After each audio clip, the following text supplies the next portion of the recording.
On rejoint le désir de certaines multinationales, etc., d'avoir face à elles un gouvernement mondial qui lèverait un impôt mondial. L'idéal pour cette parasitocratie internationale, bien, c'est une monnaie numérique contrôlée à partir d'un seul point. La note de crédit social à la chinoise, les reconnaissances faciales, etc. Tout ça, on le voit se mettre en place à l'occasion de cette crise sanitaire, en fait. On parle déjà du passeport de vaccination, on voit déjà à l'œuvre la reconnaissance faciale dans les aéroports en France. On vit dans une espèce de totalitarisme mou, piloté par une bureaucratie dont la seule finalité, en fait, est de croître et d'avoir plus de pouvoir.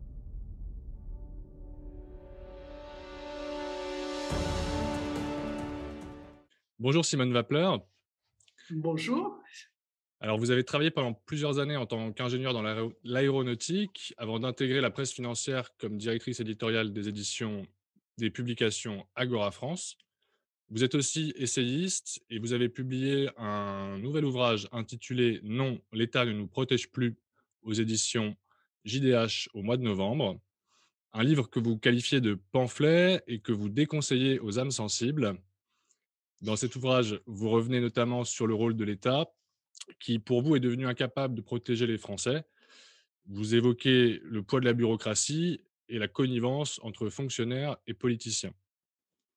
Alors, dès le début du livre, en fait, vous revenez sur la gestion de l'épidémie de coronavirus par l'État.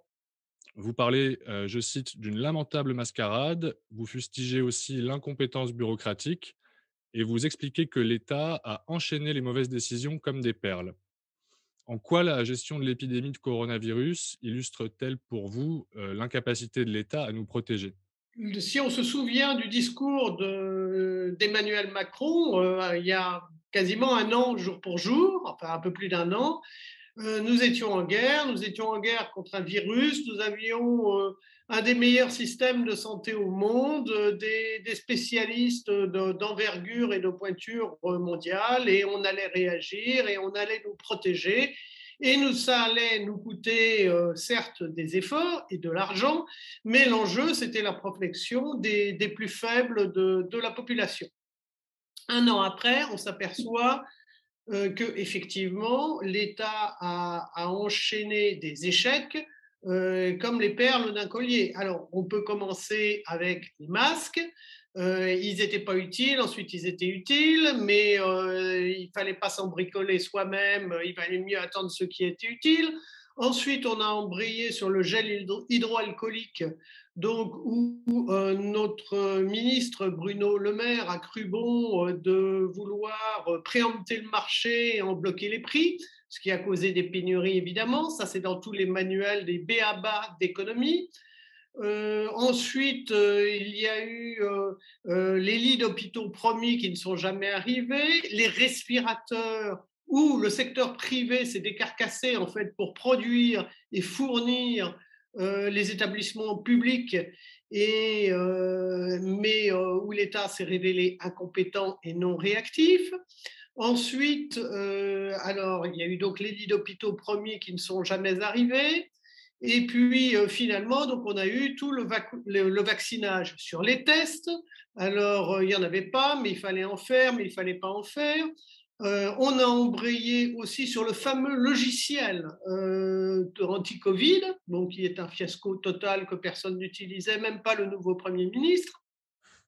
Et enfin, on couronne, enfin, l'apothéose, et encore, on n'est pas sûr, c'est les vaccins. Alors les vaccins, on a confié la négociation des contrats d'approvisionnement à l'Europe, à l'Union européenne, parce qu'on allait voir ce qu'on allait voir.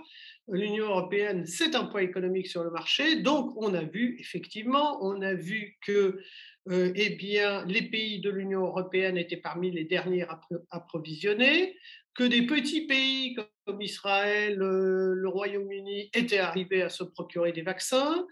Et finalement, d'ailleurs, même certains pays de l'Union européenne décident de s'approvisionner par eux-mêmes en vaccin pour enfin débloquer la situation. Donc là, on a quand même ce que certains joueurs de cartes appellent un grand chelem. Bon, après, je sais pas ce qu'il vous faut, mais donc dans un domaine précis, l'État, dans des circonstances certes non prévisibles, l'État s'est avéré incapable de protéger ses citoyens. Alors, à la limite, ce ne serait pas très grave s'il ne prétendait pas le faire dans ce domaine, qui est le domaine de la protection sociale, système donc que le monde entier nous envie, mais que personne ne copie. Alors finalement, d'ailleurs, on s'aperçoit que c'est peut-être pas une si mauvaise idée. Voilà. Alors, parmi les mesures que l'État a prises pendant cette épidémie, pour pallier les fermetures de nombreux commerces et établissements accueillant du public, donc l'État a décidé d'accorder de nombreuses aides. Est-ce que ces aides, pour vous, alors que l'État français est déjà très endetté, est-ce qu'elles pourraient précipiter la France dans la faillite si la crise, sanitaire se poursuit? Alors, c'est certain. Et là, c'est pas moi qui le dis, c'est la bureaucratie elle-même. Il est récemment sorti des organismes de sécurité sociale un rapport qui s'inquiète en fait de la dérive des comptes de l'assurance sociale. Alors cette dérive, elle est due évidemment aux mesures de chômage partiel. Enfin, l'assurance sociale en France, donc ça comprend le volet chômage, assurance maladie, vieillesse. Donc tous les comptes sont dans le rouge vif. Alors ils l'étaient déjà avant, mais là, l'ampleur affole même l'administration. Donc, c'est évident que le gouffre des dépenses sociales s'est ouvert sous les pieds de ce gouvernement. Et en face, qu'est-ce qu'il y a pour financer? Ben, rien. Ou enfin, en tous les cas, plus grand-chose, puisque à chaque fois, c'est du stop and go de l'activité économique.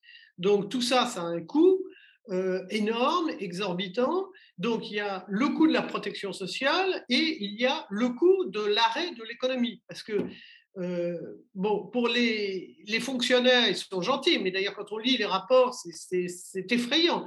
Ils raisonnent en termes de budget. Un fonctionnaire, il a un budget. Mais l'argent, on ne sait pas d'où il vient. Enfin, l'argent, il vient automatiquement, d'ailleurs. C'est le budget. Mais pour avoir un budget, encore faut-il qu'il y en ait qui, eux, gagnent de l'argent.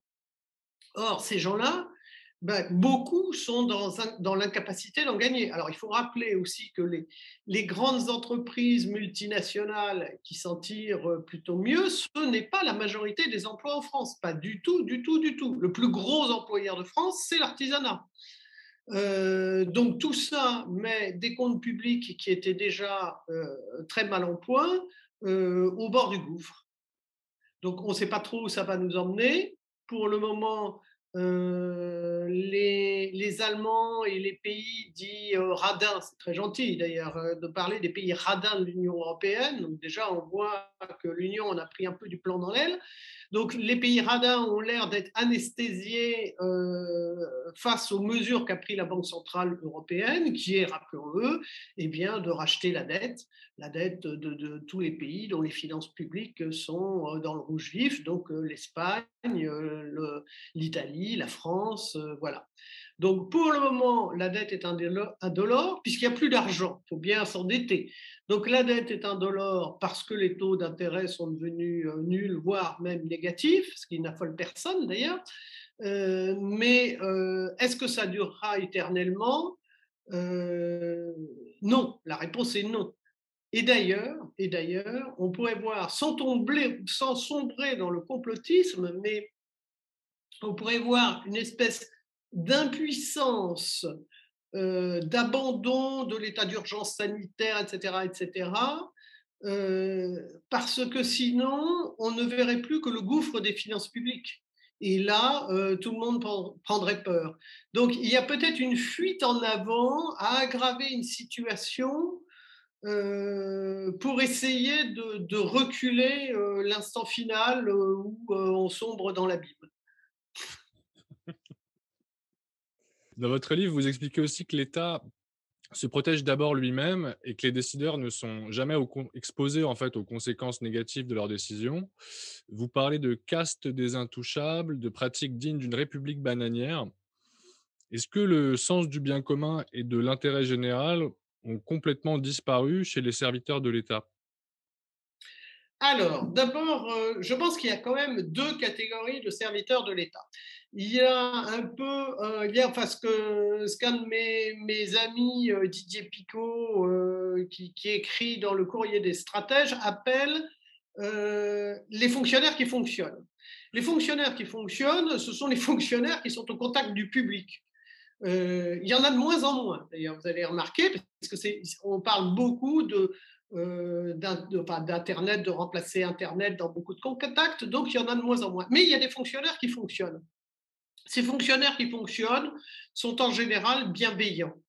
Et puis, mais cela, ils masquent tous les fonctionnaires de l'ombre, les bureaucrates en fait, qui eux ne sont jamais plus en contact avec le public. Cette bureaucratie de l'ombre est complètement, effectivement, coupée des conséquences de ces décisions. Cette bureaucratie de l'ombre n'arrête pas d'augmenter. On le voit, on l'a vu récemment parce que il était difficile de le nier, de le masquer. Quand on a parlé de l'hôpital et des moyens de l'hôpital, on sait que le sureffectif est flagrant dans le personnel administratif. Il est probablement beaucoup moins flagrant et grave dans le personnel hospitalier et ceux qui s'occupent des soins. Donc là aussi, on voit qu'il y a une divergence. Alors, ensuite, les notions d'intérêt général et de bien commun, ce sont en fait des vastes fourre-tout dont on a perdu les contours. Et plus les contours sont flous, d'ailleurs, plus la bureaucratie augmente. Mais en fait, l'intérêt général, c'est l'intérêt de tout le monde, sans exception.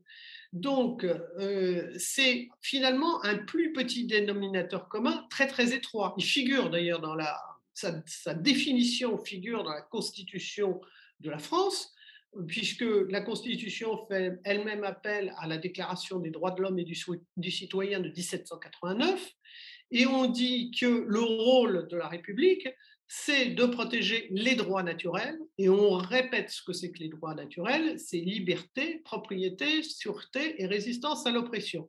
D'ailleurs, y compris l'oppression de l'État, d'ailleurs. Parce qu'on venait de l'ancien régime, etc. Mais ce n'est pas l'intérêt général, ce n'est pas l'agglomération de tous les intérêts particuliers de chacun. Donc, je pense que ces notions très vagues et très floues justifient une augmentation de la surface des services proposés par l'État et qu'elles mériteraient, elles aussi, d'être recadrées et de savoir ce qui est légitimement dans le domaine de l'intérêt général et du bien public. Voilà. Et est-ce que vous avez le sentiment que, certains politiciens et les hauts fonctionnaires peuvent parfois être au-dessus des lois? Alors oui, évidemment. Alors d'abord, il ne s'applique pas la même loi qu'au commun des mortels. Il y a une foule d'exemples, mais peut-être que les plus choquants sont le statut du fonctionnaire à vie.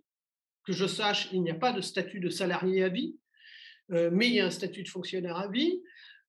Ces gens-là qui nous clament que la sécurité sociale, c'est extraordinaire, c'est génial, ont un système de sécurité sociale différent, notamment pour les retraites d'ailleurs. Ils ont même une part de retraite par capitalisation. Donc, ils sont au-dessus des lois.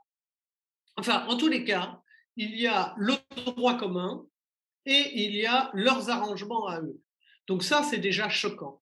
En plus, quand par hasard, comme on l'a vu dans le sang contaminé, on le verra peut-être d'ailleurs lorsque les premières procédures juridiques concernant cette crise sanitaire suivront leur cours, eh bien, l'État ne fait que aménager l'appareil étatique, c'est-à-dire le gouvernement et les fonctionnaires et la bureaucratie, ne fait que aménager le droit pour finalement s'en tirer de façon indemne, enfin, sans avoir véritablement à rendre de compte. Il faut rappeler l'auto-amnistie, c'est extraordinaire, l'auto-amnistie générale votée par l'Assemblée nationale, mais le Parti socialiste et le parti, je crois qu'à l'époque c'était le RPR, la main dans la main sur ce sujet, à propos de toute l'affaire des financements occultes des partis qui prélevaient des commissions sur des contrats de travaux publics. L'affaire dite Urbain-Gracchus. Bon, ça se passerait en Afrique, on lèverait un sourcil. Et là, ça se passe en France. Donc, c'est ça, des pratiques de république bananière. Alors, pour en revenir aussi au-dessus des lois, donc, et non exposés aux conséquences de leurs décisions, quand un fonctionnaire parisien décide qu'il va confiner la France entière, c'est-à-dire des départements comme la Creuse, qui traitent comme la Seine-Saint-Denis, c'est absolument ahurissant. Et on a vu d'ailleurs une révolte de quelques maires, dont celui de Cannes, pour lutter contre ces mesures arbitraires prises par l'État centralisé. Donc, effectivement, quand vous êtes confortablement dans un bureau parisien d'un ministère, vous ne vivez pas ce que vit un agriculteur de la Creuse, un viticulteur du Cher, voilà. Et, et vous n'êtes jamais, jamais, jamais soumis aux effets négatifs de vos décisions. D'ailleurs, en général, on ne vous en parle même pas. Et de toutes les façons, vous ne les subissez pas. Donc, c'est très, très loin de vos préoccupations. Est-ce qu'on peut considérer, selon vous, qu'on n'est plus vraiment en démocratie, mais peut-être dans une forme de totalitarisme mou? Oui, absolument. Oui, oui, oui. On s'aperçoit, d'ailleurs, on s'aperçoit, c'est très extraordinaire que les hommes politiques, alors ceux qui sont candidats à la présidentielle, ils parlent toujours de changement, de ceci, et avec moi, vous allez voir ce que vous allez voir. En fait, ils arrivent au pouvoir et on s'aperçoit que tout s'enlise. C'est très curieux, tout se bloque, il ne se passe rien en fait. Alors le dernier en date, c'était Emmanuel Macron. Alors, on peut dire que quand c'est un Sarkozy qui n'est pas énarque, bon, ben, il a sous-estimé le pouvoir de la bureaucratie, de ce que les Américains appellent le deep state, l'État profond. Quand c'est un énarque comme Hollande, bon, on se dit que, bon, après tout, lui, ça lui est passé en dessous de la tête. Quand c'est un énarque comme Emmanuel Macron, qui connaît ses camarades de promotion et même des autres promotions, tout énarque connaît un autre énarque, qui en plus est passé par le secteur privé, puisqu'il a été banquier d'affaires. Quand ce monsieur dit avec moi, vous allez voir ce que vous allez voir, et qu'il ne se passe rien, eh bien, on en conclut quoi? Que la haute administration a repris la main. Et donc, on vit dans une espèce de totalitarisme mou, piloté par une bureaucratie dont la seule finalité, en fait, est de croître et d'avoir plus de pouvoir. Alors, je voudrais revenir là-dessus aussi, parce que c'est très intéressant de voir l'échec de l'Union européenne dans la négociation des contrats d'approvisionnement des vaccins. Alors, bon, des pays, des gouvernements se sont quand même rendus compte que ça s'était mal passé. L'Union européenne l'a reconnu elle-même d'ailleurs, et alors très extraordinaire, parce qu'elle nourrit les personnes qui sont contre la vaccination en disant oui, mais vous comprenez, si chez nous ça se passe très doucement, c'est parce qu'on prend des précautions, les autres c'est très très dangereux ce qu'ils font. Bon, donc ça nourrissait effectivement les angoisses de ceux qui se disent bon, la vaccination, est-ce que c'est bien ou pas bien? Peu importe.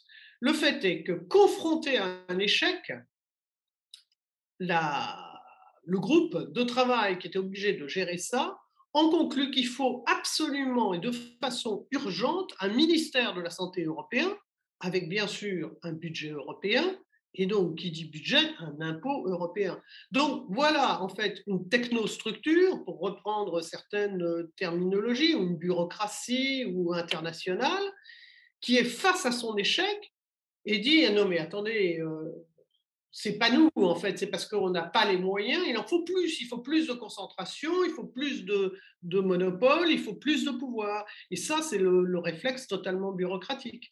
Et de la même façon, Trump a été traîné dans la boue par les médias français parce que face à l'épidémie du coronavirus, il a dit: oh là là, c'est compliqué ça. Ben, on va comment dirais-je, s'asseoir sur certaines réglementations et en fait, chaque État va gérer comme il l'entend. Donc, là où Trump, il est ce qu'il est, mais il a eu le réflexe de remettre de la concurrence de gouvernance dans le circuit, en se disant c'est pas le moment de centraliser, de bureaucratiser et tout. L'Europe, elle, a eu le réflexe inverse. Bon, et on voit ce que ça donne à l'arrivée. Vive la concurrence, même en politique. Alors, vous parlez beaucoup de la bureaucratie dans votre ouvrage. Vous la comparez même à un cancer. Vous dites qu'on est tous devenus otages de cette bureaucratie sur laquelle plus personne ne semble avoir autorité. Donc vous nous avez dit que même Emmanuel Macron, finalement, qui en était lui-même issu, une fois arrivé au pouvoir, se retrouve en fait soumis à son bon vouloir en quelque sorte. Est-ce qu'on peut parler d'état profond pour qualifier cette, bureaucratie française? Oui, je pense que c'est le bon terme. Alors, c'est très curieux parce que c'est une chose, l'État profond, c'est né en Turquie, dans l'Empire ottoman. C'est une définition de non pas. Cette notion a été mise à jour dans l'ancien Empire ottoman.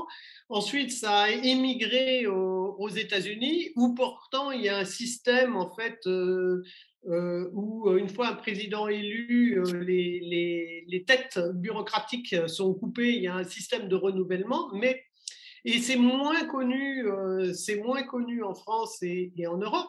Mais je pense qu'effectivement, on vit dans ce système-là. C'est-à-dire qu'il y a une bureaucratie qui crée ses propres règles qui sont extrêmement compliquées, hein. Alors, en France, plus que partout ailleurs, hein, je crois qu'il suffit de voir le réseau inextricable de notre système législatif et la façon dont sont écrites les lois. Enfin, c'est incompréhensible, c'est devenu jargonneux. Autant on ouvre le Code civil, on prend un article écrit au temps de Napoléon, on comprend, il y a un sujet, un verbe, un complément, et il n'y a pas 15 propositions. Autant on prend n'importe quelle loi d'aujourd'hui, je vous assure, ça défie l'entendement. Donc, cette caste, parce que c'est une caste, parce qu'encore une fois, elle n'est pas soumise au droit commun, crée ses propres règles, fait en sorte qu'elles soient compliquées, qu'elles ne soient pas compréhensibles par le commun des mortels et arrive de ce fait à étendre son pouvoir. Mais on le voit tous les jours, on le voit dans les attestations, les formulations des attestations qu'on a entre les mains. Enfin, c'est voilà. Donc, effectivement, le deep state, c'est ça. Alors, c'est un cancer parce que c'est une corruption en fait de la vie économique, de la vie politique, etc. Et une espèce de gangrène, hein, si on n'aime pas le mot cancer, qui n'arrête pas de se propager et dont on voit qu'on a du mal à la contenir. Voilà. Dans, votre livre, vous évoquez aussi, les missions de l'État français, ces missions fondamentales qu'il a, pour vous complètement, abandonnées, c'est-à-dire défendre les droits naturels. Vous l'évoquiez tout à l'heure, la propriété, la liberté, la sécurité et la résistance à l'oppression. Comment est-ce qu'on en est, arrivé à cette situation où l'État finalement ne remplit plus ses missions fondamentales? Peut-être que la première explication possible, c'est que finalement, ces missions fondamentales, il ne faut pas beaucoup d'argent, il ne faut pas beaucoup d'effectifs pour bien les remplir.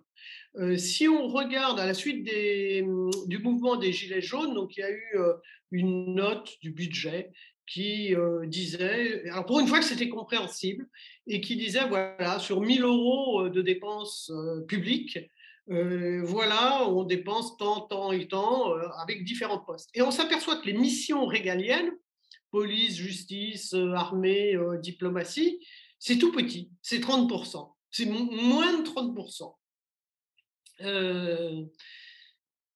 Donc, une administration efficace, ça n'a pas besoin d'être énorme.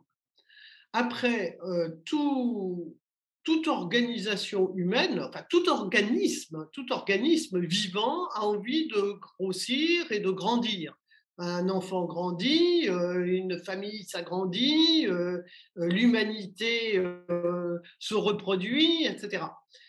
Et une entreprise a envie de croître. Donc la croissance, c'est dans l'organisation humaine. Eh bien, la bureaucratie, elle n'échappe pas à cette envie de croissance. C'est-à-dire que le pouvoir et les compétences qu'on lui donne, ce n'est jamais suffisant. Elle en voudra plus. Et c'est là où c'est dangereux. C'est de vouloir en demander toujours plus. Et pour en avoir toujours plus, eh bien, il y a un grand principe qui s'appelle effectivement diviser pour régner. Donc, on dit qu'on va protéger telle ou telle minorité, tel ou tel intérêt particulier. Et ça, c'est facile parce qu'il suffit de s'appuyer sur des réflexes de lutte des classes, etc. Et vous aurez toujours, vous arriverez toujours à susciter une demande de protection et d'arbitrage de l'État. Et je pense que c'est une logique de lutte des classes qui conduit à l'augmentation de la bureaucratie. On parle de justice sociale aujourd'hui, on ne parle pas de justice, on parle même de justice fiscale. On ne parle plus d'impôts ou de fiscalité censés financer quelque chose. Et tout ça montre bien cette dérive importante. Donc, diviser pour mieux régner, lutte des classes, c'est les ferments sur lesquels s'appuie la croissance de la bureaucratie en France. Donc pour vous, en fait, les hommes politiques et bureaucrates, n'hésitent pas finalement à, instrumentaliser les fractures dans la société pour, pouvoir conserver ou accroître, leur pouvoir. C'est un des instruments qu'ils utilisent. Oui, bien sûr, parce que, alors, comment, en fait, économiquement, comment est-ce que les gens, comment est-ce que la prospérité collective augmente? Bah, euh, chacun va échanger. Pierre va échanger avec Paul. Bon, et Pierre va échanger avec Paul parce qu'il pense qu'il y gagne, et inversement. Sinon, l'échange ne se ferait pas. Donc, les deux s'accordent pour échanger. Alors, ça peut être un salarié qui vend son travail. Ça peut être un cordonnier qui répare une chaussure, peu importe. Mais chacun contracte parce qu'il estime que c'est de son intérêt. Alors, quelquefois, ça ne se passe pas toujours bien. Bon, quelquefois, la chaussure était irréparable, en fait, et le cordonnier ne l'a pas vu, il y passe beaucoup trop de temps, son client n'est pas content. Bon, ça se passe mal aussi quelquefois entre le salarié et l'employeur. Bien. Mais quelquefois, c'est que ce ne sont que les circonstances de la vie. Tout contrat comporte un risque. D'autres fois, ce sont des tricheries qui sont intentionnelles. Mais la loi doit corriger, la loi doit pénaliser, corriger, sanctionner les tricheries intentionnelles. Mais plus l'intervention de l'État augmente, s'amplifie, plus on met un pistolet sur la tente des gens pour qu'ils achètent alors une voiture électrique ou une chaudière comme ceci ou je ne sais pas quoi d'autre ou de l'électricité verte, plus vous faussez les échanges librement consentis. Ce ne sont plus des échanges librement consentis d'ailleurs, on vous force à acquérir ceci ou cela alors que sinon, vous auriez préféré dépenser votre argent dans autre chose. Donc, à chaque fois que l'État intervient, il va limiter le nombre de contrats et d'accords potentiellement gagnant-gagnant qui se forment pour le remplacer par des contrats certainement gagnant-perdant. voire même d'ailleurs perdant-perdant, ça existe. Ça, c'est le gâchis total. Mais donc, on se rend compte, si on raisonne comme ça, on se rend compte qu'à chaque fois, on écrète, on rabote ce qui constitue en fait la façon d'augmenter la prospérité d'une société. Plus on laisse les gens libres de travailler, d'échanger, de circuler, de former leur prix, plus on va multiplier les contrats gagnant-gagnant, plus on les force, on les contraint, on les oblige, on leur prend de l'argent, on prend de l'argent à Paul pour le donner à Pierre, on prend de l'argent à tel secteur pour subventionner tel autre, on met des droits, des taxes d'entrée sur les marchandises, et bien plus on appauvrit la société. Alors pourtant, vous dites dans votre livre, en fait, que, les Français, sont pour la plupart encore convaincus, que l'État veut leur bien, qu'ils continuent à lui accorder leur confiance et qu'ils en attendent toujours plus. Vous évoquez une forme de syndrome de Stockholm. Comment, cette attitude, peut-elle s'expliquer selon vous? Alors, le syndrome de Stockholm, donc c'est une histoire de prise d'otages, et en fait, les otages ont fini par sympathiser avec leur ravisseur. Et en fait, les éminents psychiatres, psychologues, sociologues qui se sont penchés là-dessus ont conclu que pour que le syndrome de Stockholm marche, il fallait deux conditions. Il fallait que le ravisseur paraisse bienveillant vis-à-vis de ses otages. Et ensuite, alors la deuxième condition, oui, bienveillant. Et la deuxième condition, eh bien zut, je l'ai oublié, mais il y en a, ça va me revenir. Mais donc, quasiment, ils prenaient les otages, mais c'était pour une grande cause, voilà, une cause juste. Et donc, ça développait une certaine sympathie vis-à-vis du preneur d'otages qui empêchait donc leurs otages d'aller et venir et de faire ce qu'ils voulaient. Et c'est le ferment du syndrome de Stockholm. Et en fait, l'État se présente comme ça. L'État est toujours bienveillant, ses actions, c'est toujours pour notre bien, il se dédie à une grande cause, et du coup, bah, c'est comme ça que tout le monde se laisse un peu enfumer finalement.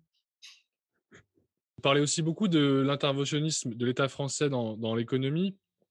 Donc, vous expliquez qu'il vient fausser la concurrence, notamment à travers un système de taxation-subvention et de taxation-redistribution.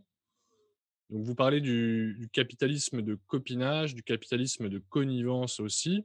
Vous dites que les faveurs clientélistes, règnent en maître, ce qui favorise en fait une sorte de corruption entre élus et bénéficiaires de ces aides et de ces subventions.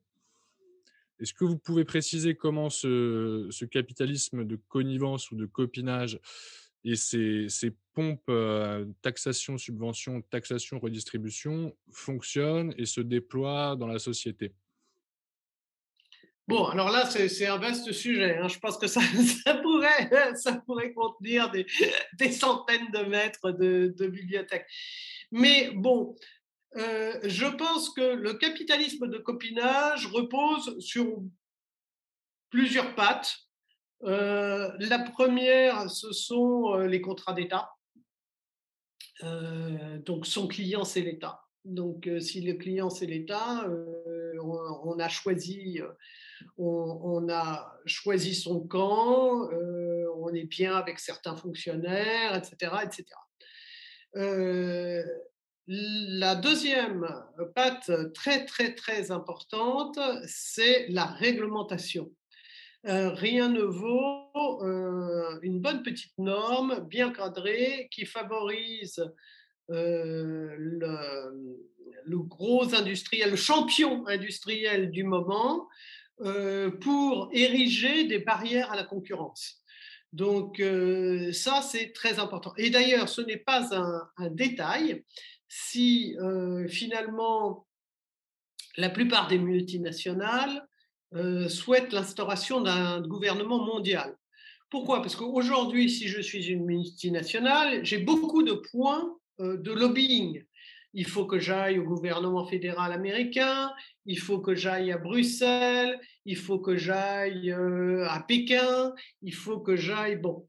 En Europe, l'Europe, de ce point de vue-là, ça a été une simplification extraordinaire. C'est-à-dire qu'il n'y avait plus qu'un seul endroit où faire du lobbying, c'était Bruxelles. Ce n'est pas la peine d'aller en Italie, en Allemagne, en France, voilà, en essayant de porter la bonne parole et puis d'avoir une petite norme qui arrange la situation de celui qui l'a désiré. Donc, la centralisation fait l'affaire de multinationales qui elles-mêmes sont elles-mêmes d'ailleurs décentralisées, c'est-à-dire qu'elles se mettent, et c'est normal, hein, dans des endroits où le coût de la main-d'œuvre est la plus favorable lorsqu'il s'agit de produire. Lorsqu'il s'agit de finances, de brevets, etc., on se met dans des États, dans des zones où la fiscalité est plus favorable, etc. Donc, le capitalisme de copinage, c'est quelque chose qui a de multiples facettes, qu'il est difficile de percevoir au début. On s'en rend compte, en fait, on s'en rend compte quand on le subit. Mais alors, vous avez aussi le protectionnisme. Ça, c'est typique du capitalisme de copinage, un peu à la grand-papa. C'est-à-dire qu'il y a un vilain concurrent à l'étranger et hop, il faut des barrières douanières. Parce que moi, comme ça, moi, gentil producteur national, je serai protégé. Bon, il ne faut jamais oublier qu'une taxe est toujours payée en définitive par un individu. Alors, on l'a vu avec la grotesque taxe Amazon, qui a été donc établie par l'État français. Qu'est-ce qu'a fait Amazon? Il a immédiatement répercuté sur ses vendeurs, c'est-à-dire les gens qui profitent du circuit Amazon pour pouvoir vendre en direct. Et les vendeurs, eux, ont immédiatement répercuté sur leurs clients. C'est toujours le client final qui va payer une taxe. Ce n'est pas une entité désincarnée. On comprend pourquoi les entreprises peuvent avoir intérêt justement à bénéficier, parfois de subventions, de la part de l'État. Quel peut être l'intérêt de l'État à accorder ces subventions à telle ou telle entreprise et à fausser la concurrence? C'est son rôle de grand planificateur. Il en faut beaucoup des grands planificateurs. Enfin, ça permet d'avoir des banques publiques qui financent avec l'argent du contribuable des startups. En fait, on est là typiquement dans la croissance du cancer. C'est plus vous m'en donnez à faire, plus je suis content. Le rôle, euh, si vous donnez une subvention, déjà, vous allez avoir quelqu'un qui vous doit un renvoi d'ascenseur.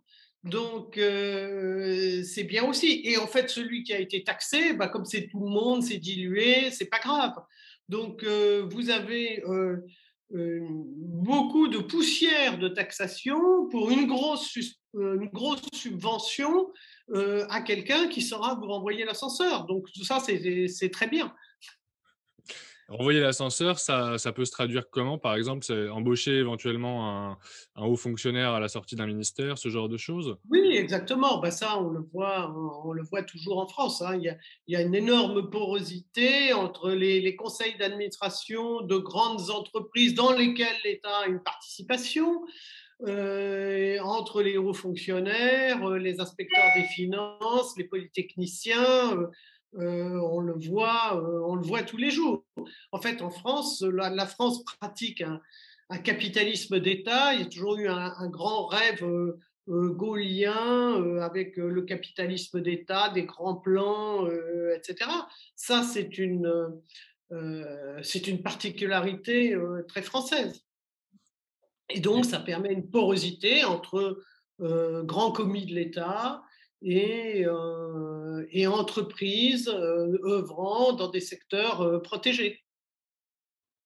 Alors vous parlez de planification. Est-ce qu'on peut considérer, que finalement l'État français est administré comme un État socialiste, voire, communiste?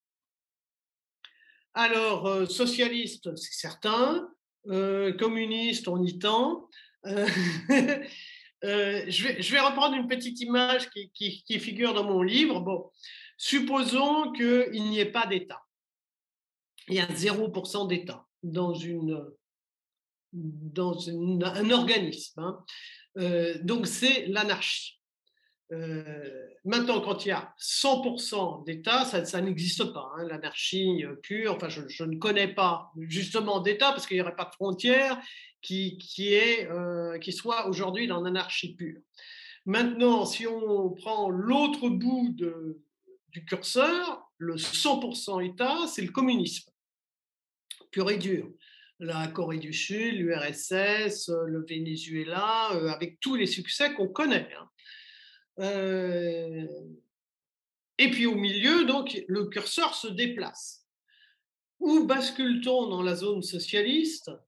Alors là, l'ancien président Giscard d'Estaing disait, je crois, au-delà de 40% de prélèvement de l'État sur l'économie, on bascule en régime socialiste. Bon, aujourd'hui, avant la crise du Covid, aujourd'hui, la France, on était, pardon, pas aujourd'hui, avant la crise du Covid, en France, on était à 56,5 de produits de l'économie captés par l'État. Donc le secteur privé, c'est très important de le comprendre, le secteur privé est minoritaire en France.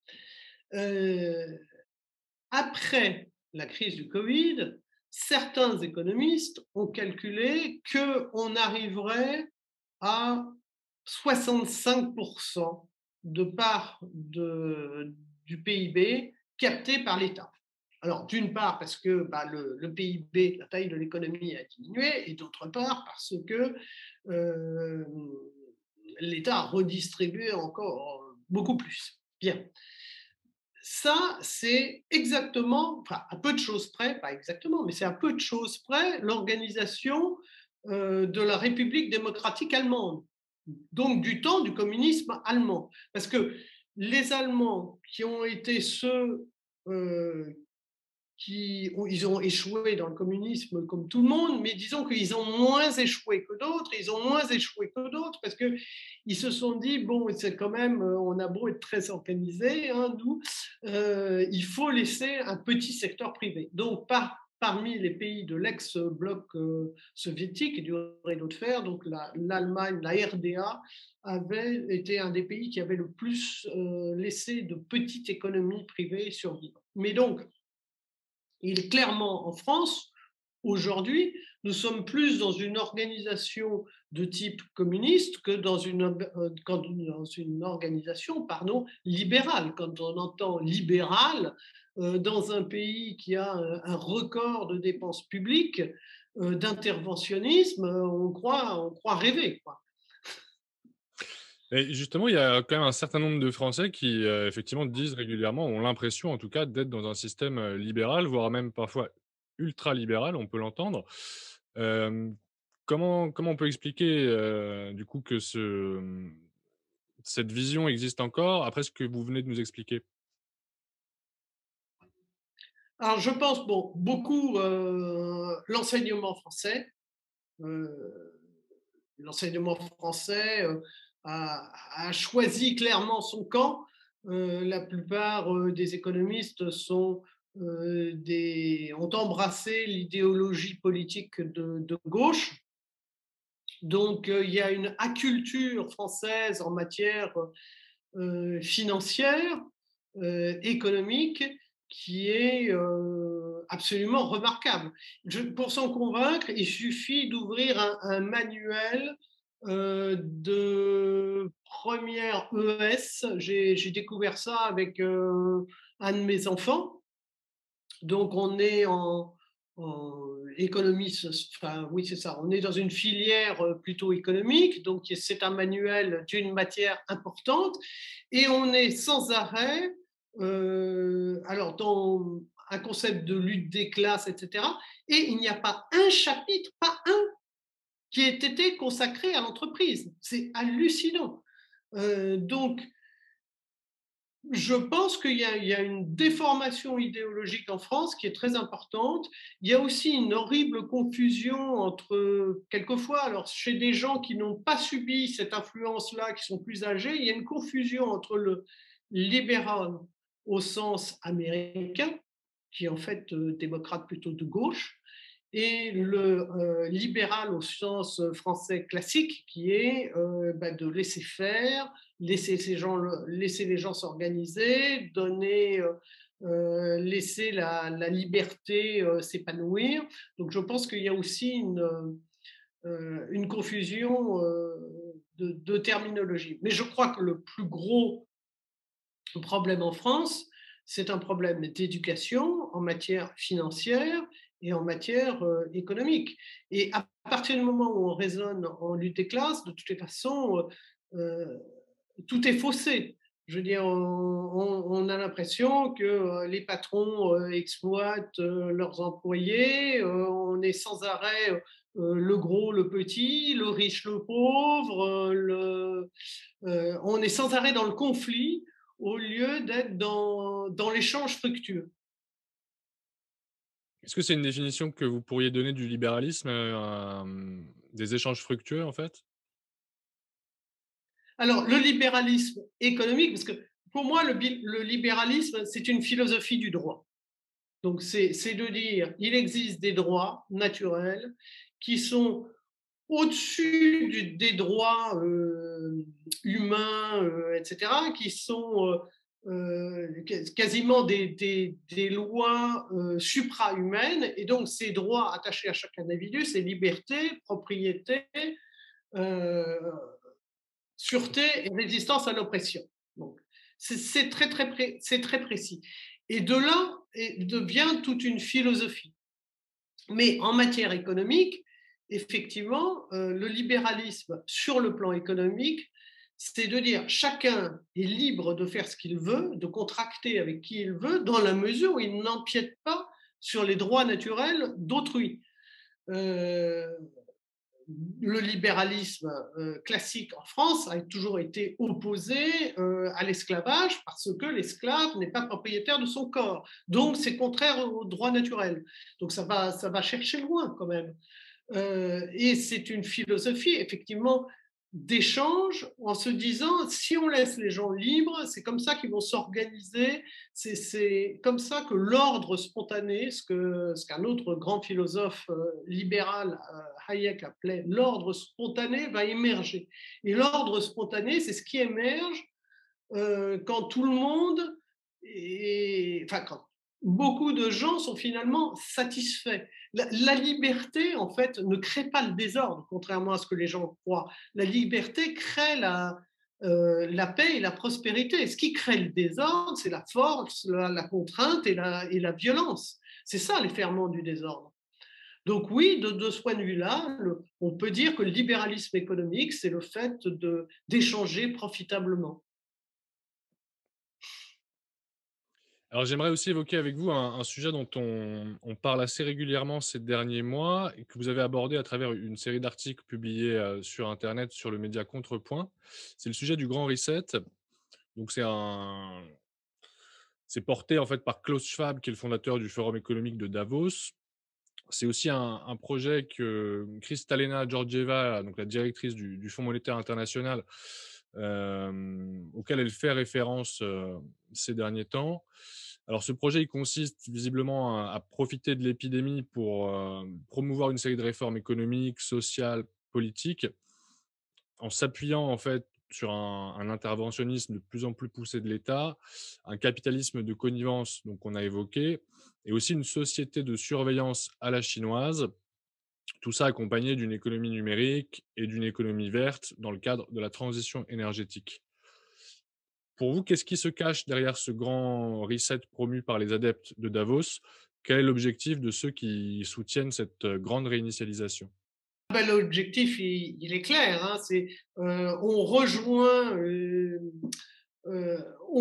le désir de certaines multinationales, etc., d'avoir face à elles un gouvernement mondial qui lèverait un impôt mondial et qui permet d'avoir qu'un seul point d'entrée pour pouvoir se livrer au capitalisme de copinage tel qu'on le connaît, c'est-à-dire qu'on a des normes, on a des subventions, des taxations, etc. Donc, euh, pour elle, c'est la situation idéale. Pour la bureaucratie, bah, c'est sûr que il vaut mieux être responsable euh, de quoi d'ailleurs du numérique, du développement du numérique du gouvernement international que d'être responsable technique d'une petite commune de 500 âmes, vous voyez. C'est donc c'est, si j'ose dire, dans l'ordre des choses, à partir du moment où on souscrit à l'idée que l'autorité, la bureaucratie est là pour nous aider, etc., il est normal qu'on aboutisse à une structure hyper centralisée où certains décideront du sort de tout le monde, sans jamais, d'ailleurs, encore une fois, alors là, en étant très, très, très, très loin, le niveau de décision sera très, très, très, très, très loin de celui qui le subit. Parce que si aujourd'hui, dans une petite commune, de 500 habitants, votre maire, il a fait un rond-point mal fichu, vous savez très bien où il habite, votre maire. Vous allez le trouver, vous allez lui dire, dis donc, t'as vu, là, ton rond-point, c'est quand même calamiteux. Il va dire, oui, c'est vrai, bon, ouais, on va rectifier le tir dès qu'on aura de l'argent. Bon, mais maintenant, est-ce que parmi ceux qui nous écoutent, est-ce que quelqu'un connaît son député européen? En tous les cas, moi, je ne le connais pas. D'ailleurs, je regarderai après. Et puis, alors, une fois qu'on connaît son nom, est-ce qu'on sait comment lui écrire ou le trouver pour dire que la dernière norme, le dernier standard européen, c'est quand même pas tout à fait logique ou voilà. Non, personne ne sait. Alors, après-demain, si vous êtes obligé d'aller dire à votre député mondial qu'on est en train de faire une bêtise mondiale et que vous en payez les frais, ça sera de plus en plus difficile. Ceci pour dire que la démocratie est un très très bon système, mais ça a un corollaire qui est le principe de subsidiarité, c'est-à-dire que chaque décision doit être prise à l'échelon le plus petit possible. Or, c'est ce qu'oublient nos démocraties qui veulent, reprises en main par la bureaucratie, qui veulent tout centraliser, c'est que plus on centralise, plus on éloigne le centre de prise de décision du terrain. Et ça, c'est dramatique. Alors ensuite, dans l'aspect du gouvernement mondial et des multinationales, etc., euh, il y a il y a effectivement ce côté hyper centralisation, hyper concentration des décisions qui joue et qui est une bonne cause pour, enfin, qui sert les intérêts de ces deux groupes. Et donc l'élimination de la concurrence, c'est-à-dire l'élimination du bouillonnement de la concurrence par le bas parce qu'il y a trop de barrières à l'entrée, que tout est devenu une place forte. Voilà. Mais je pense que comme tuer la concurrence, c'est tuer l'intelligence, c'est tuer l'initiative, c'est tuer tout ce qui est humain. Je pense que ça ne passera pas. Bon, il y aura peut-être un moment difficile à surmonter, mais tous ces systèmes, en fait, ils s'effondrent sur eux-mêmes, comme l'URSS a implosé, comme le Venezuela a implosé. Voilà, ça ne fonctionne pas au bout d'un moment. Alors, ce qu'il y a, c'est que ça fait beaucoup de victimes. Mais avant, avant de remonter la pente. Mais ça ne marchera pas, comme d'habitude. Est-ce que pour vous, on se dirige également vers une refonte du système monétaire international, un nouveau Bretton Woods qui accompagnerait cette grande réinitialisation? Alors ça, c'est le rêve.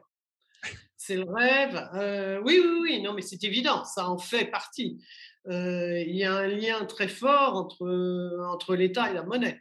Les monnaies privées, elles ont existé dans l'histoire, mais de façon très très fugace. Et en fait, les États, les gouvernements détestent, par exemple, les métaux monétaires comme l'or et l'argent parce que ce sont des monnaies privées. personne n'est propriétaire de tout l'or ou de tout l'argent à la surface de la Terre. Donc c'est pour ça que les systèmes monétaires ont essayé de couper le lien le plus possible entre les citoyens et la détention d'or et d'argent. Et ça depuis le fameux décret de Roosevelt de 1933. Mais ce n'est pas tout. Il reste le cash, et le cash, les espèces, c'est un petit îlot de liberté insupportable pour un État. Parce que avec le cash, vous ne pouvez pas savoir qui contracte avec qui. Il y a un anonymat des transactions qui est préservé et qui est insupportable pour la bureaucratie. Pour la bureaucratie, pour collecter de la TVA, il faut que tout le monde déclare tout.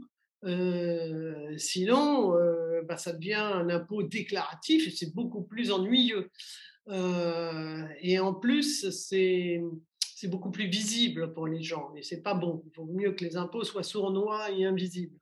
Donc le cash, c'est trop d'espace de liberté. Donc l'idéal pour cette parasitocratie internationale, eh bien, c'est une monnaie numérique contrôlée à partir d'un seul point. Ça, c'est l'idéal. Et, et à partir de là, tous les totalitarismes sont possibles, puisqu'il est très facile de couper de quelqu'un de son argent, et à partir du moment où vous le coupez de son argent, parce que vous avez coupé la connexion informatique, il n'est plus rien. Il est rien. Enfin, déjà, on imagine ce que c'est qu'une erreur administrative quand ça touche à des choses importantes, ou une erreur dans votre banque. Bon, mais là, l'individu qui n'a pas la note de crédit suffisante, de crédit social, il va être coupé de son argent. Mais ça ne marchera pas. Finalement, ce serait un système aussi qui s'inspirerait un peu de ce qui se fait en Chine. Là, vous parlez du crédit social. Quelle place, Oui, justement, quelle place pourrait occuper la Chine dans ce nouvel ordre monétaire? On sait elle possède une certaine partie des dettes de pays occidentaux, les États-Unis, mais aussi visiblement beaucoup de dettes françaises. Hem, voilà, est-ce que la Chine pourrait finalement être un des principaux acteurs de ce nouveau système international? Qui seront les gagnants? Qui seront les perdants? alors oui, ça c'est clairement la Chine. La Chine, de toutes les façons, on lui doit de l'argent, beaucoup de pays occidentaux. Donc elle n'a pas envie de s'asseoir sur toutes ses créances, donc elle va peser de tout son poids pour être le pivot du nouveau système monétaire. De toute façon, c'est dans l'ordre des choses historiques. La grande puissance dominante est toujours le pivot monétaire. Il y a eu l'Espagne et le Portugal en leur temps, il y a eu la Grande-Bretagne, il y a eu le dollar, bon, et même avant, bon, il y avait eu d'autres grandes monnaies dans l'Antiquité. Mais donc, à chaque fois, la grande puissance devient le pivot du système monétaire. Donc, il me paraît normal et logique que ce soit le cas de la Chine, d'autant plus que tout le monde lui doit de l'argent et qu'elle, elle en doit peu. En tous les cas, à l'extérieur.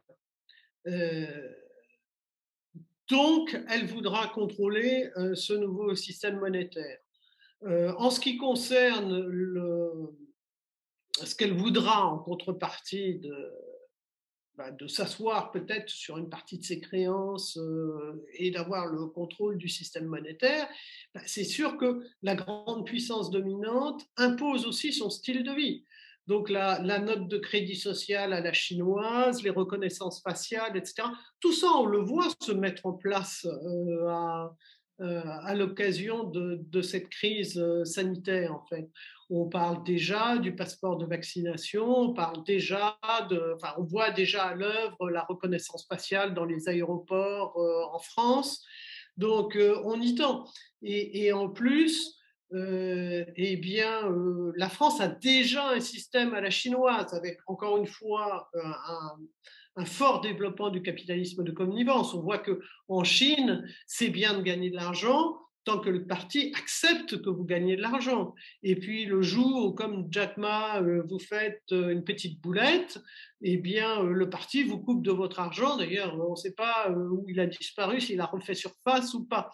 Mais on voit que ce genre de pratique est normal en Chine et qu'en France, alors ce serait exagéré de dire que nous, on aurait des grands industriels qui disparaîtraient comme Jack Ma, mais on a encore une fois une très forte porosité entre certains grands industriels, la presse, le gouvernement, etc.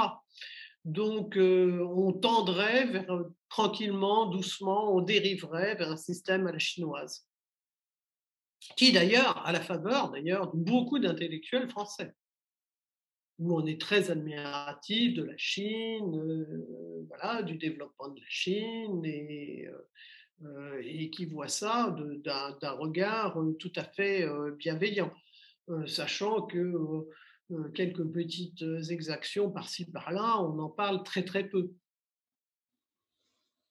On a même certains anciens hommes politiques comme Jean-Pierre Raffarin, par exemple, qui jouent un peu les VRP pour la Chine communiste sur les plateaux TV en France, régulièrement.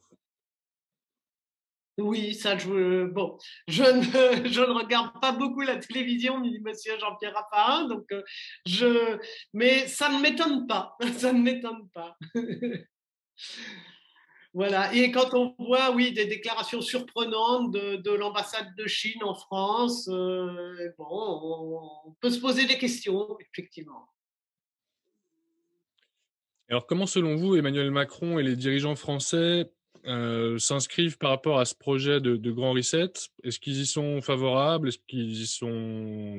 qu'ils n'y sont pas favorables? Christine Lagarde a été la première française, hein, mais à l'époque, elle était présidente du FMI, à l'évoquer ouvertement. Je pense que toute cette bureaucratie rêve de prendre du galon, si j'ose dire. Donc, ils doivent regarder ça d'un œil favorable. Et puis, quand vous êtes dans un système où, ces gens-là croient, je pense qu'il y a des cyniques, mais il y a aussi peut-être des gens qui croient à ce qu'ils font. Donc, quand vous croyez que ce que vous faites, c'est bien, ben, vous en voulez encore une fois toujours plus de concentration. Donc, ça paraît logique. Je ne pense pas qu'on ait beaucoup de gens qui luttent contre ce mouvement au sein du gouvernement, au sein de la haute administration. Non, effectivement, je ne le crois pas. Mais bon, peut-être quelques trublions vont-ils réveiller un peu tout ça et donner un coup de pied dans la fourmilière? Récemment, on a entendu le maire de Cannes, David Linard, défier ouvertement le gouvernement sur des principes tout à fait libéraux et tout à fait honnêtes. Donc peut-être qu'on verra une grande figure surgir prochainement, on peut l'espérer. Donc là, vous n'en voyez pas forcément une qui se serait déjà annoncée pour 2022, mais vous dites peut-être que quelqu'un surgira d'ici là? Ben, pour le moment, on ne voit rien. Il y a une récente déclaration des Républicains qui a été faite sur des réformes où, du bout des lèvres, on admettait que peut-être le statut de fonctionnaire à vie, ce n'était pas la meilleure des choses possibles. Enfin, bon, de toutes les façons, on n'a jamais vu des gens qui avaient créé un problème résoudre ce problème.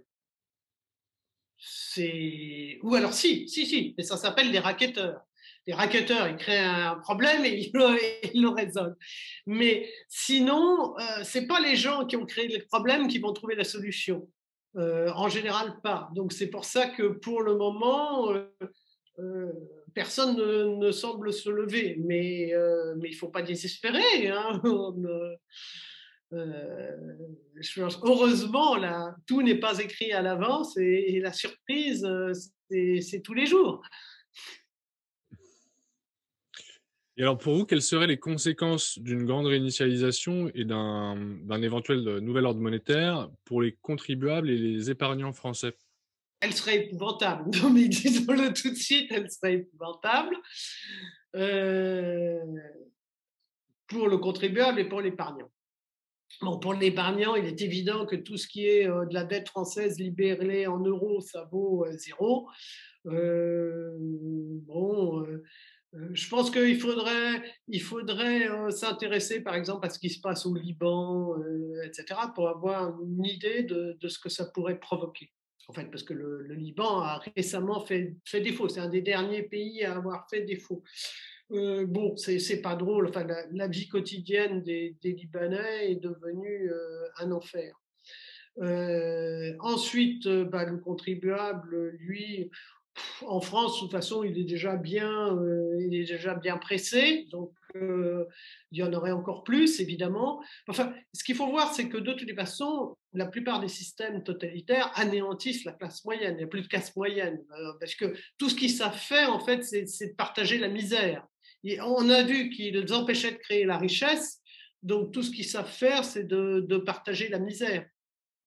Euh, alors, bon, il ne faut pas oublier que même si la Banque centrale européenne fait croire là en ce moment que l'argent ça pousse sur les arbres, que les taux négatifs c'est possible et c'est très bien et c'est naturel, c'est pas le cas. Il y a un moment où pour toutes les bêtises, il faut du vrai argent, c'est-à-dire pas de l'argent factice, pas de l'argent créé à partir de rien.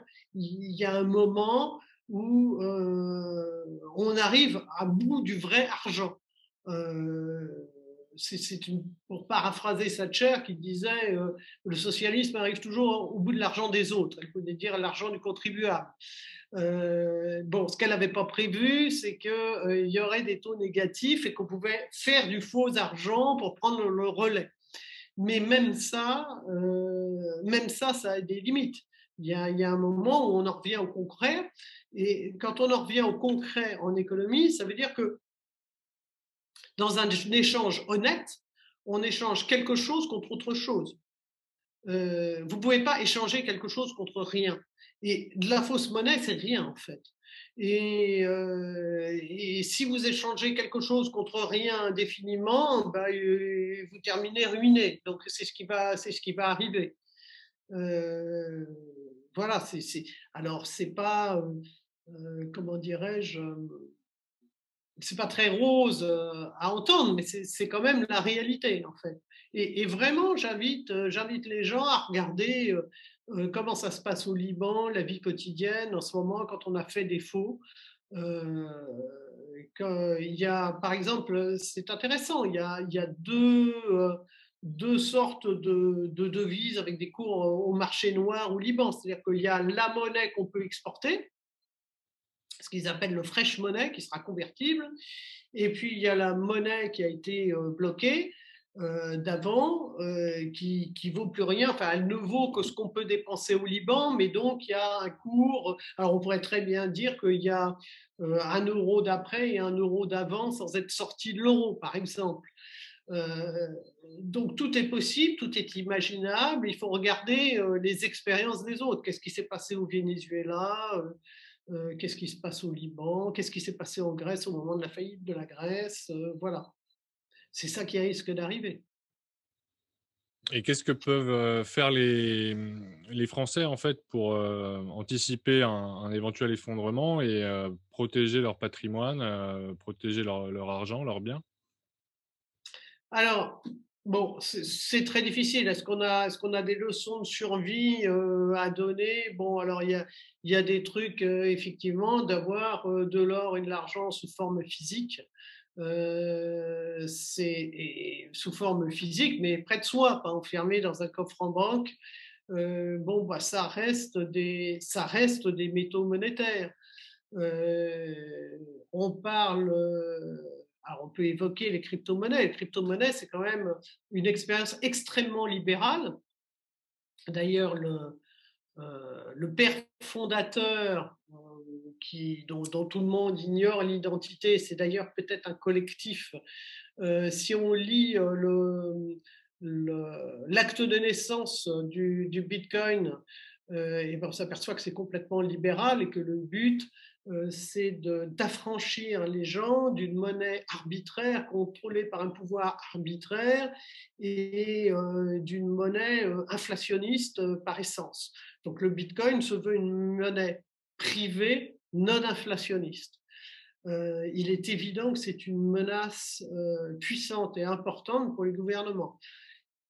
Il lui reste à faire ses preuves. Je veux dire, l'or et l'argent, bon, ça fait quand même 5000 ans que ça dure en tant que métaux monétaires. Le Bitcoin, il a certainement été confronté à des épreuves, mais, mais voilà, il lui reste à prouver qu'il est réellement euh, antifragile, comme disait Taleb, c'est-à-dire qu'il va se bonifier avec les épreuves et qu'il va durer. Mais à mon avis, euh, il aura fort à faire. Voilà. Alors pour protéger son patrimoine, bon ben après, effectivement, il faut des actifs tangibles, il faut, il faut préférer les actifs tangibles aux actifs financiers, aux actifs volatiles, à ce qu'il n'a pas fait ses preuves, à ce qu'il n'est pas antifragile, voilà. Mais encore une fois, bon, bah, survivre dans une crise monétaire majeure, euh, c'est difficile. C'est difficile. Je crois qu'il faut investir sur ses propres capacités, il faut conserver des sources de revenus, parce que c'est finalement la personnalité qui va permettre de s'en tirer dans ces conditions. Et est-ce qu'on peut craindre éventuellement des législations, des réglementations spoliatrices, de la part de l'État? Évidemment. Évidemment. Alors, d'autant plus facilement que la monnaie numérique, qu'elle est dématérialisée, qu'elle est canalisée, voilà. D'autant plus facilement que tout ce qui est immobilier foncier, c'est accroché à une parcelle de terrain. Euh, oui, oui, évidemment. Merci, Simone Vapler. Eh bien, merci et merci à vos auditeurs s'ils ont écouté jusque-là, parce que c'était dense et long, mais voilà. Et je vous souhaite beaucoup de succès dans votre entreprise, à vous aussi. Merci Epoch beaucoup. Times. Merci.